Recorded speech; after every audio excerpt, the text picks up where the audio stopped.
ਜਦੋਂ ਆਏ ਸੀ ਨਾ ਕਹਿੰਦੇ ਸੀ ਮੈਂ 500 ਨਵੇਂ ਸਕੂਲ ਖੋਲੂੰਗਾ। ਇਹਨਾਂ ਨੂੰ ਕੇਜਰੀਵਾਲ ਜੀ ਇੱਕ ਵੀ ਦੱਸ ਦਿਓ ਕਿ ਇੱਕ ਵੀ ਸਕੂਲ ਨਵਾਂ ਖੋਲ੍ਹਿਆ ਹੋਵੇ। ਜਿਹੜੀ ਮਿਊਨਿਸਪੈਲਿਟੀ ਦੇ ਵਿੱਚ ਇਹਨਾਂ ਕੋਲ 1000 ਕੁਛ ਸਕੂਲ ਆ ਤੇ ਸਾਡੇ ਕੋਲ 19322 ਸਕੂਲ ਆ, ਉਹਨਾਂ ਦਾ ਕੰਪੇਅਰ ਕੀ ਕਰ ਲਵਾਂ। ਅੱਛਾ, ਫਿਰ ਜੇ ਇਹਨਾਂ ਦੇ ਇੰਨੇ ਚੰਗੇ ਸਕੂਲ ਆ ਤੇ ਫਿਰ ਇਹਨਾਂ ਦੇ ਸਕੂਲਾਂ ਦੇ ਵਿੱਚੋਂ ਦਾਖਲਾ ਕਦੋਂ ਘਟ ਰਿਹਾ? 91000 ਬੱਚਾ ਜਿਹੜਾ ਆ ਇਹਨਾਂ ਦੇ ਸਕੂਲਾਂ ਦੇ ਵਿੱਚੋਂ ਜਿਹੜਾ ਉਹ ਘਟਿਆ। ਆਪਣੀ ਪਾਰਟੀ ਦਾ ਕਦੀ ਹਿਸਾਬ ਕਿਤਾਬ ਨਹੀਂ ਦਿੱਤਾ ਵੀ ਹਾਂ ਬਈ ਜਿਹੜੇ ਪੰਜਾਬੀਆਂ ਨੇ ਬਾਹਰੋਂ ਪੈਸੇ ਭੇਜੇ ਸੀ, ਤੁਸੀਂ ਕਹਿੰਦੇ ਸੀ ਪੰਜਾਬ ਤੇ ਲਾਵਾਂਗੇ, ਤੇ ਤੁਸੀਂ ਤਾਂ ਉਹਦਾ ਹਿਸਾਬ ਕਿਤਾਬ ਨਹੀਂ, ਤੁਸੀਂ ਪੁੱਛ ਲਿਓ। ਇਹ ਛੋਟੇ ਜਿਹੇ ਫਲੈਟ ਦੇ ਵਿੱਚ ਰਹਿੰਦੇ ਸੀ, ਹੁਣ ਇਹਨਾਂ ਨੂੰ 5 ਸਟਾਰ ਤੋਂ ਘੱਟ ਤੇ ਸਵਿਮਿੰਗ ਪੂਲ ਵਾਲੇ ਘਰ ਤੋਂ ਘੱਟ ਤੋਂ ਨੀਂਦ ਨਹੀਂ ਆਉਂਦੀ ਇਹਨਾਂ ਨੂੰ। ਇਹ ਸਾਡਾ ਇਕੱਲੇ ਐਜੂਕੇਸ਼ਨ ਮਹਿਕਮੇ ਦੀ ਗੱਲ ਨਹੀਂ ਹੈ, ਇਹ ਤਾਂ ਅਸਲੀ ਗੱਲ ਹੈ ਪੰਜਾਬੀਆਂ ਨੂੰ ਚੈਲੰਜ ਕਰਨਾ ਪਿਆ। ਕਰਦਾ ਕਿ ਤੁਸੀਂ ਅੱਜ ਇਸ ਪ੍ਰੈਸ ਕਾਨਫਰੰਸ ਲਈ ਆਏ ਹੋ। ਅਸਲੀ ਗੱਲ ਹੈ, ਮੈਂ ਸੋਚਦਾ ਸੀ ਕਿ ਸ਼ਾਇਦ ਨਵੇਂ ਤਰ੍ਹਾਂ ਦੀ ਜਿਹੜੀ ਰਾਜਨੀਤੀ ਉਹ ਸ਼ੁਰੂ ਹੋਊਗੀ। ਰਾਜਨੀਤੀ ਇਸ ਤਰ੍ਹਾਂ ਦੀ ਸ਼ੁਰੂ ਹੋਊਗੀ ਵੀ ਸ਼ਾਇਦ ਉਸ ਫੀਲਡ ਦੇ ਇੰਟੈਲੈਕਚੁਅਲ ਇਹ ਗੱਲਾਂ ਕਰਨਗੇ,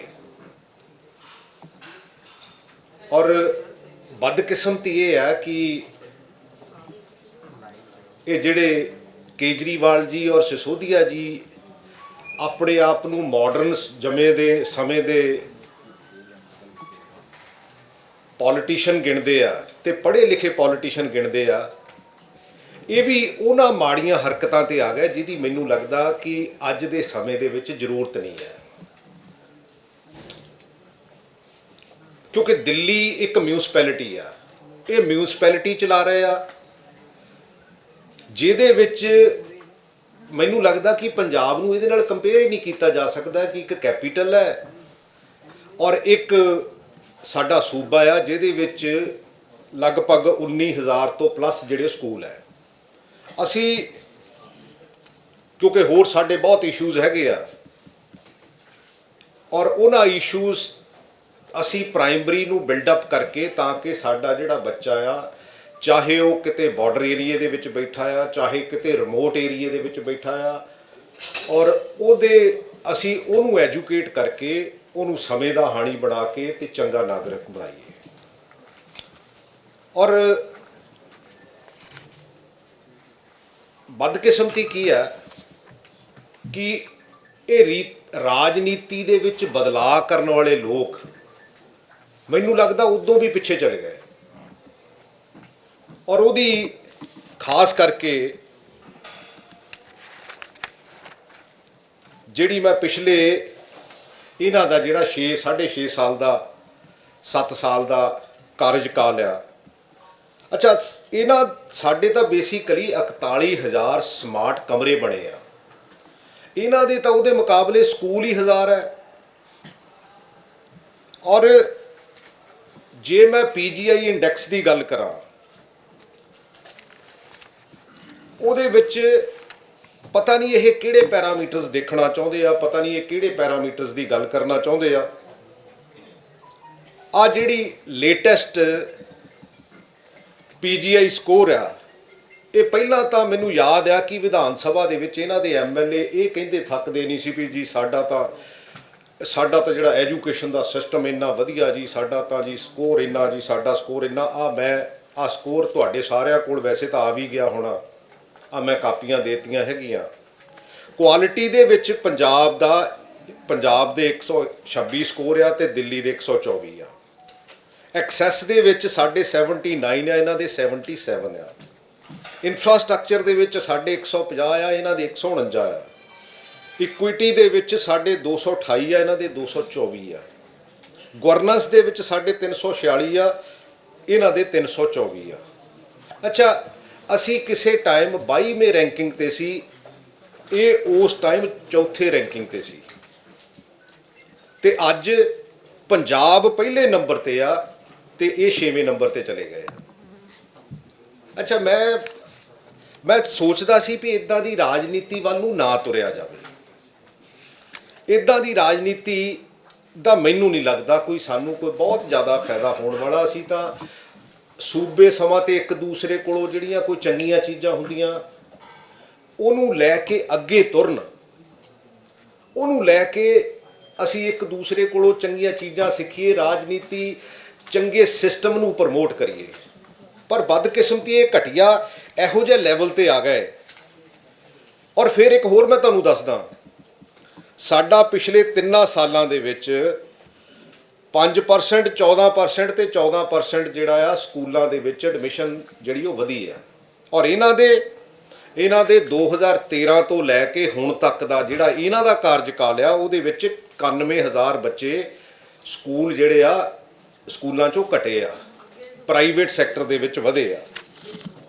ਅੱਛਾ, ਮੈਨੂੰ ਇਹ ਨਹੀਂ ਹੋਰ ਸਮਝ ਆਉਂਦੀ ਵੀ ਸਾਡਾ ਜਿਹੜਾ ਅਧਿਆਪਕ ਆ ਉਹਨੇ ਪਿਛਲੇ ਸਮੇਂ 'ਚ ਇੰਨੀ ਮਿਹਨਤ ਕੀਤੀ ਆ, NRIs ਨੇ ਇੰਨੀ ਮਿਹਨਤ ਕੀਤੀ ਆ, ਔਰ ਉਹਨਾਂ ਪਿੰਡ ਦੇ ਲੋਕਾਂ ਨੇ ਇੰਨੀ ਮਿਹਨਤ ਕੀਤੀ ਆ ਕਿ ਸਾਡਾ ਇਕੱਲੇ ਐਜੂਕੇਸ਼ਨ ਮਹਿਕਮੇ ਦੀ ਗੱਲ ਨਹੀਂ ਹੈ, ਇਹ ਤਾਂ ਅਸਲੀ ਗੱਲ ਹੈ ਪੰਜਾਬੀਆਂ ਨੂੰ ਚੈਲੰਜ ਕਰਨ ਆ ਗਏ।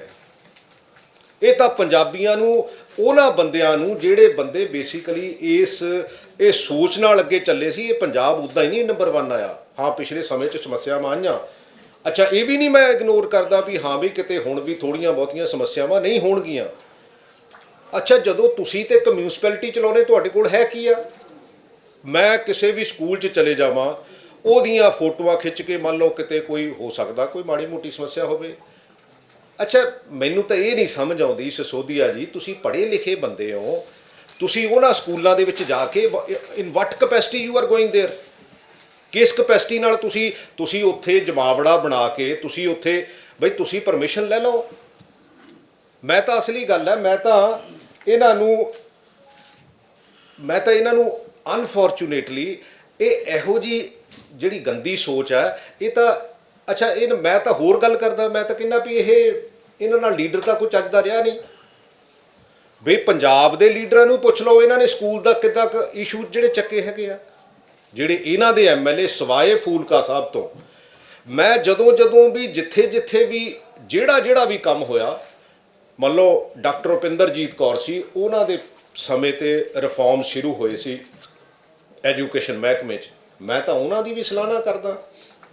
ਈਵਨ ਕਿ ਸਾਡੇ ਪਿਛਲੇ 4.5 ਸਾਲ ਮੈਂ ਹੋ ਸਕਦਾ ਕੈਪਟਨ ਅਮਰਿੰਦਰ ਸਿੰਘ ਦਾ ਕਈ ਇਸ਼ੂਜ਼ ਤੇ ਕ੍ਰਿਟਿਕਸ ਹੋਵਾਂ, but at the same time ਪਿਛਲੇ 4.5 ਸਾਲਾਂ ਦੇ ਵਿੱਚ ਜਿਹੜੇ ਪੈਰਾਮੀਟਰਸ ਜਾਂ ਜਿਹਨੂੰ ਸਪੋਰਟ ਕੀਤਾ, ਮੈਂ ਤਾਂ ਉਸ ਗੱਲ ਦੀ ਵੀ ਸਪੋਰਟ ਕਰਦਾ। ਮੇਰੇ ਹੋ ਸਕਦਾ ਹੋਰ ਡਿਫਰੈਂਸਿਸ ਹੋਣ, but at the same time ਇੰਨੀ ਘਟੀਆ ਰਾਜਨੀਤੀ। ਅੱਛਾ, ਮੈਂ ਇਹਨਾਂ ਨੂੰ ਕਿਹਾ ਵੀ ਲਿਆਓ ਬਈ ਜਿਹੜੇ ਮੈਂ ਗੱਲ ਕਹਿਣ ਡਿਆ ਉਹਦੇ ਤੇ ਤਾਂ ਗੌਰ ਨਹੀਂ ਕਰਦੇ। 250 ਦੀ ਮੈਂ ਇਹਨਾਂ ਨਾਲ ਕੰਪੇਅਰ ਕੀ ਕਰਾਂ, ਮੈਨੂੰ ਤਾਂ ਇਹ ਨਹੀਂ ਸਮਝ ਆਈ ਬਈ ਜਿਨ੍ਹਾਂ ਦੇ ਜਿਹੜੀ ਮਿਊਨਿਸਪੈਲਿਟੀ ਦੇ ਵਿੱਚ ਇਹਨਾਂ ਕੋਲ 1000 ਕੁਛ ਸਕੂਲ ਆ ਤੇ ਸਾਡੇ ਕੋਲ 19,322 ਸਕੂਲ ਆ, ਉਹਨਾਂ ਦਾ ਕੰਪੇਅਰ ਕੀ ਕਰ ਲਵਾਂ ਮੈਂ। ਅੱਛਾ, ਅਸੀਂ ਕਹਿੰਦੇ ਜੀ ਅਧਿਆਪਕਾਂ ਨੂੰ, ਸਾਡੇ ਅਧਿਆਪਕਾਂ ਨੇ ISB ਤੋਂ ਟ੍ਰੇਨਿੰਗ ਲਈ ਆ, ਅਸੀਂ ਕੈਨੇਡਾ ਭੇਜੇ ਸੀ ਟ੍ਰੇਨਿੰਗ ਲਈ। ਔਰ ਸਾਡੀ ਆਨਲਾਈਨ ਪਾਲਿਸੀ ਜਿਹੜੀ ਆ, ਖਾਸ ਕਰਕੇ ਕਿਉਂਕਿ ਸਾਡਾ ਬਾਰਡਰ ਏਰੀਆ ਸੀ, ਉਹਦੇ ਵਿੱਚ 29,000 ਟੀਚਰ। ਇਹ ਦੱਸ ਤਾਂ ਦੇਣ ਵੀ ਇਹਨਾਂ ਨੇ ਕਦੀ ਇਸ ਟੌਪਿਕ ਤੇ ਕੰਮ ਕੀਤਾ। ਔਰ ਮੈਨੂੰ ਤਾਂ ਇਸ ਗੱਲ ਦੀ ਹੈਰਾਨਗੀ ਆ ਵੀ ਜੇ ਮੁਕਾਬਲਾ ਹੀ ਕਰਨਾ ਤੇ ਤੁਸੀਂ ਆਪਣਾ ਹੀ ਮੁਕਾਬਲਾ ਆਪ ਹੀ ਕਰ ਲਓ। ਤਾਂ ਜਦੋਂ ਸ਼ੀਲਾ ਦੀਕਸ਼ਿਤ ਜੀ ਦੀ ਸਰਕਾਰ ਸੀ ਦਿੱਲੀ, ਉਹਦੇ ਮੁਕਾਬਲੇ ਤੁਸੀਂ ਦੇਖ ਲਓ ਅੱਜ ਦੀ ਤਰੀਕ ਦੇ ਵਿੱਚ ਜਿਹੜੀ ਟੀਚਰ ਸਟੂਡੈਂਟ ਰੇਸ਼ੋ ਆ ਇਹਨਾਂ ਦੀ 35 ਆ। ਇੱਕ ਟੀਚਰ 35 ਬੱਚਿਆਂ ਨੂੰ ਪੜ੍ਹਾਉਂਦਾ, ਸਾਡਾ 24 ਟੀਚਰ ਹੈਗੇ ਆ। ਅੱਛਾ, ਫਿਰ ਜੇ ਇਹਨਾਂ ਦੇ ਇੰਨੇ ਚੰਗੇ ਸਕੂਲ ਆ ਤੇ ਫਿਰ ਇਹਨਾਂ ਦੇ ਸਕੂਲਾਂ ਦੇ ਵਿੱਚੋਂ ਦਾਖਲਾ ਕਾਹਤੋਂ ਘਟ ਰਿਹਾ? 91,000 ਬੱਚਾ ਜਿਹੜਾ ਆ ਇਹਨਾਂ ਦੇ ਸਕੂਲਾਂ ਦੇ ਵਿੱਚੋਂ ਜਿਹੜਾ ਉਹ ਘਟਿਆ। ਔਰ ਇੱਕ ਹੋਰ ਮੈਂ ਤੁਹਾਨੂੰ ਦੱਸਦਾ ਵੀ ਇਹਨਾਂ ਦੇ 10ਵੀਂ ਦੇ ਰਿਜ਼ਲਟ ਜਿਹੜੇ ਸਾਡੇ ਨਾਲ ਕੰਪੇਅਰ ਕਰਕੇ ਦੇਖ ਲਓ। ਤੇ ਪਿਛਲੇ ਜਦੋਂ ਆਏ ਸੀ ਨਾ, ਕਹਿੰਦੇ ਸੀ ਮੈਂ 500 ਨਵੇਂ ਸਕੂਲ ਖੋਲੂੰਗਾ। ਇਹਨਾਂ ਨੂੰ ਕੇਜਰੀਵਾਲ ਜੀ ਇੱਕ ਵੀ ਦੱਸ ਦਿਓ ਵੀ ਇੱਕ ਵੀ ਸਕੂਲ ਨਵਾਂ ਖੋਲ੍ਹਿਆ ਹੋਵੇ। ਅੱਛਾ, ਕੰਪੇਅਰ ਸਾਡੇ ਨਾਲ ਕਰਨ ਆ ਗਏ ਕਿਉਂਕਿ ਉੱਥੇ ਸਰਪਲਸ ਬਜਟ ਆ। ਅੱਛਾ, ਤੁਹਾਡੇ ਕੋਲ ਮਿਊਨਿਸਪੈਲਿਟੀ ਚਲਾਉਣੇ ਆ, ਸਾਡੇ ਕੋਲ 19,000 ਸਕੂਲ ਆ, ਤੁਹਾਡੇ ਕੋਲ 1000 ਸਕੂਲ ਆ। ਅੱਛਾ, ਉਹਦੇ ਤੋਂ ਇਲਾਵਾ ਵੀ ਇਹਨਾਂ ਕੋਲ 22,000 ਦੀ ਗੈਸਟ ਫੈਕਲਟੀ ਆ। ਬਈ ਜੇ 22,000 ਦੀ ਗੈਸਟ ਫੈਕਲਟੀ ਆ ਤਾਂ ਫਿਰ ਤੁਸੀਂ ਉਹਨਾਂ ਨੂੰ ਪੱਕੇ ਕਿੰਨਾ ਕੁ ਕੀਤਾ ਇੱਥੇ ਪੰਜਾਬ ਦੇ ਵਿੱਚ? ਤਾਂ ਤੁਸੀਂ ਕਰਨ ਲੱਗ ਪਏ ਨਾ ਵੀ ਹਾਂ ਵੀ ਮੈਂ ਤਾਂ ਪੰਜਾਬ ਦੇ ਵਿੱਚ ਇੰਨੇ ਪੱਕੇ ਕਰ ਦੂੰ, ਇੰਨਾ ਆਹ ਕਰ ਦੂੰ। ਅੱਛਾ, ਦਿੱਲੀ ਦੇ ਵਿੱਚ 42% ਇਹਨਾਂ ਦੀਆਂ ਪੋਸਟਾਂ ਖਾਲੀ ਆ। 42% ਇਹਨਾਂ ਦੀਆਂ ਪੋਸਟਾਂ ਜਿਹੜੀਆਂ ਖਾਲੀ ਆ, ਔਰ 1060 ਜਿਹੜੇ ਇਹਨਾਂ ਦੇ ਦਿੱਲੀ ਦੇ ਸਕੂਲ ਆ ਉਹਦੇ ਵਿੱਚੋਂ 760 ਪ੍ਰਿੰਸੀਪਲ ਹੈ ਨਹੀਂਗੇ। ਇਹਨਾਂ ਦੇ ਸਕੂਲਾਂ ਦੇ ਵਿੱਚ 1060 ਦੇ ਵਿੱਚੋਂ 760 ਪ੍ਰਿੰਸੀਪਲ ਹੈ ਨਹੀਂ, ਤੇ 1844 ਦੇ ਵਿੱਚੋਂ 479 ਜਿਹੜੇ ਆ ਇਹਨਾਂ ਕੋਲ ਵਾਈਸ ਪ੍ਰਿੰਸੀਪਲ ਹੈ ਨਹੀਂ, ਤੇ ਨਾਨ ਟੀਚਿੰਗ ਸਟਾਫ ਤਾਂ ਇਹਨਾਂ ਕੋਲ 40% ਘੱਟ ਆ।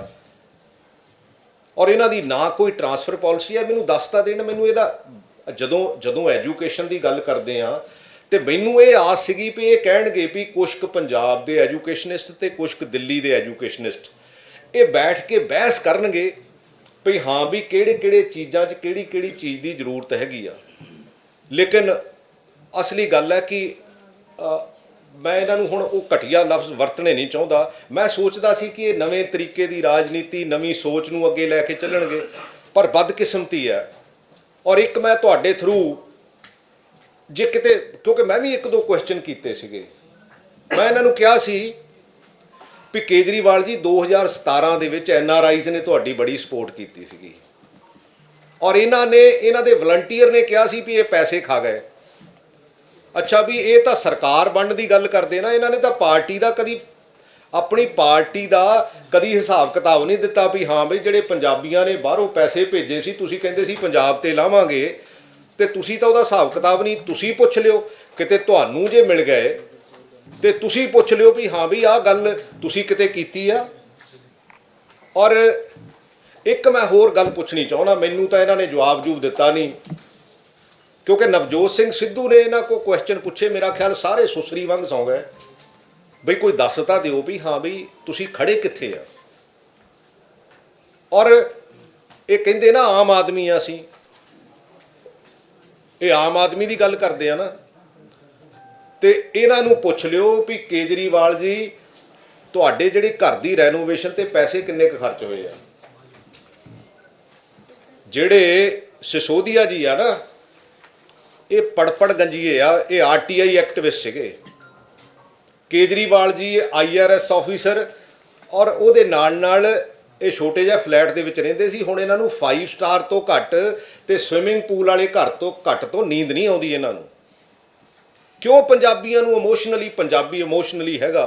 ਮੈਂ ਸਮਝਦਾ ਸਾਡੇ 'ਚ ਕੋਈ ਬਲੈਕ ਭੇਡਾਂ ਵੀ ਹੈਗੀਆਂ ਜਿਹੜੀਆਂ ਪੰਜਾਬ ਨੂੰ ਇਸ ਤਰ੍ਹਾਂ ਬਦਨਾਮ ਕਰਦੀਆਂ, ਪੰਜਾਬ ਦੀ ਅਣਖ ਨੂੰ ਵੀ ਵੰਗਾਰਦੀਆਂ। ਯਾਰ ਐਂ ਤਾਂ ਨਾ ਕਰੋ ਸਾਡੇ ਨਾਲ। ਠੀਕ ਆ, ਪੰਜਾਬ ਦੇ ਵਿੱਚ ਕਿਤੇ ਕਮਜ਼ੋਰੀਆਂ ਆ ਗਈਆਂ, ਪਰ ਮੈਂ ਜੋ ਪਿਛਲੇ ਸਮੇਂ ਦੇ ਵਿੱਚ ਟੀਚਰਸ ਨੇ ਮਿਹਨਤ ਕੀਤੀ ਆ, ਜੋ ਪਿਛਲੇ ਸਮੇਂ ਦੇ ਵਿੱਚ ਉਹਨਾਂ ਪਿੰਡਾਂ ਵਾਲੇ ਲੋਕਾਂ ਨੇ ਮਿਹਨਤ ਕੀਤੀ ਆ, ਜੋ NRIs ਨੇ ਮਿਹਨਤ ਕੀਤੀ ਆ, ਮੈਂ ਉਹਨਾਂ ਨੂੰ ਕਦੀ ਉਹਨੂੰ ਉਜ਼ਾਈ ਨਹੀਂ ਜਾਣ ਦਊਂਗਾ। ਮੈਂ ਉਹਨਾਂ ਨੂੰ ਡਿਫੈਂਡ ਕਰੂੰਗਾ, ਕਿਉਂਕਿ ਪੰਜਾਬ ਦੀ ਗੱਲ ਹੈ। ਮੈਂ ਨਹੀਂ ਕਹਿੰਦਾ ਹੋ ਸਕਦਾ ਕਮੀਆਂ ਪੇਸ਼ੀਆਂ ਹੈਗੀਆਂ, ਮੈਂ ਇਹਨਾਂ ਗੱਲਾਂ ਨਾਲ ਕਦੀ ਸਹਿਮਤ ਨਹੀਂ ਹੁੰਦਾ, ਕਿਉਂਕਿ ਇੱਕ ਔਨਗੋਇੰਗ ਪ੍ਰੋਸੈਸ ਹੈ। ਪਰ ਜਿਸ ਰਾਜਨੀਤੀ ਤੇ ਤੁਸੀਂ ਉਤਰ ਆਏ ਹੋ, ਜਿਸ ਤਰ੍ਹਾਂ ਦੀ ਸੋਚ ਤੇ ਤੁਸੀਂ ਉਤਰ ਆਏ ਹੋ, ਪੰਜਾਬੀ 2017 ਦੇ ਵਿੱਚ ਇਹਨਾਂ ਦੇ ਚਿਹਰੇ ਬਹੁਤੇ ਨਹੀਂ ਸੀ ਚੰਗੀ ਤਰ੍ਹਾਂ ਜਾਣਦਾ। ਮੈਂ ਤਾਂ ਬਹੁਤ ਦੇਰ ਤੋਂ ਜਾਣਨ ਲੱਗ ਪਿਆ ਸੀ ਵੀ ਐਕਚੁਅਲ ਹੈ ਕੀ ਆ। ਤੁਸੀਂ ਇਹਨਾਂ ਦੇ ਲੀਡਰਾਂ ਨੂੰ 4 MP ਪੰਜਾਬ ਨੇ ਬਣਾ ਕੇ ਦਿੱਤੇ ਇਮੋਸ਼ਨਲੀ, ਇਹਨਾਂ 'ਚੋਂ ਕੋਈ ਨਹੀਂ ਰਿਹਾ। ਪੰਜਾਬ ਜਿੰਨੀ ਵਾਰੀ ਵੀ ਹਾਰਿਆ ਹੈ, ਆਪਣੇ ਵਰਗੇ ਲੱਗਦੇ ਇਹਨਾਂ ਗਦਾਰਾਂ ਕਰਕੇ ਹੀ ਹਾਰਿਆ। ਕਿਸਾਨ ਮਜ਼ਦੂਰ ਏਕਤਾ ਜ਼ਿੰਦਾਬਾਦ, ਕਿਸਾਨ ਮਜ਼ਦੂਰ ਏਕਤਾ। ਪਾਪੇ, ਮੈਂ ਵੇਖਿਆ ਤੇਰੇ ਪਿੱਛੇ ਕੋਈ ਨਹੀਂ ਲੱਗਦਾ।